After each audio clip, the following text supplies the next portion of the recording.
ఓం శ్రీమాత్రే నమః. ఓం నమో లక్ష్మీనారాయణాయ నమః. ధనత్రయోదశి శ్రీ మహాలక్ష్మి జన్మదినం సందర్భంగా మనము ఒక కథను చెప్పుకుంటున్నాం. దేవతలు దానవులు అమృతం కోసం క్షీరసాగరం చిలుకుతున్న సమయంలో ఆ పాలసముద్రం నుంచి శ్రీ మహాలక్ష్మి జన్మించింది.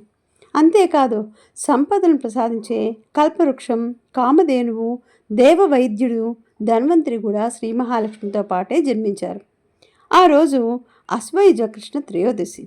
ఎంత చదువు చదివినా, ఎన్ని తెలివితేటలు ఉన్నా శ్రీ మహాలక్ష్మి అనుగ్రహం లేకపోతే జీవితం శూన్యం. అందుకే సర్వసంపద ప్రదాయిని అయిన శ్రీ మహాలక్ష్మి అనుగ్రహం కోసం సర్వమానవాళి ఈ రోజున శ్రీ మహాలక్ష్మిని ఎంతో భక్తి శ్రద్ధలతో పూజించి ఆమె ఆశీస్సులు పొందుతారు. శ్రీ మహాలక్ష్మి ధనానికి ప్రతిరూపం. అందుకే ఆమె జన్మదినమైన శ్రీ అశ్వయుజ కృష్ణ త్రయోదశిని ధనత్రయోదశి అని అన్నారు. ధనానికి ఆదిదేవత శ్రీ మహాలక్ష్మి, ధనానికి అధినాయకుడు ఉత్తర దిక్పాలకుడైన కుబేరుడు.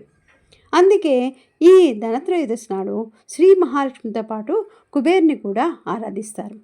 సాధారణంగా ఈ లక్ష్మీ పూజను సాయం సమయంలో ప్రదోషవేళలో వృషభ లగ్నంలో చేస్తారు. సూర్యాస్తమయం తర్వాత సుమారు 90 నిమిషాలు ఈ ప్రదోషకాలం ఉంటుంది. అశ్వయుజ మాసంలో వృషభ లగ్నం రాత్రి సుమారు 7 గంటల నుంచి 9 గంటల వరకు ఉంటుంది. ఈ సమయంలో శ్రీ మహాలక్ష్మి పూజ చేసుకుంటే చాలా మంచిది. కొన్ని ప్రాంతాల్లో శ్రీ మహాలక్ష్మి కుబేరులతో పాటు ధన్వంతుని కూడా పూజిస్తారు.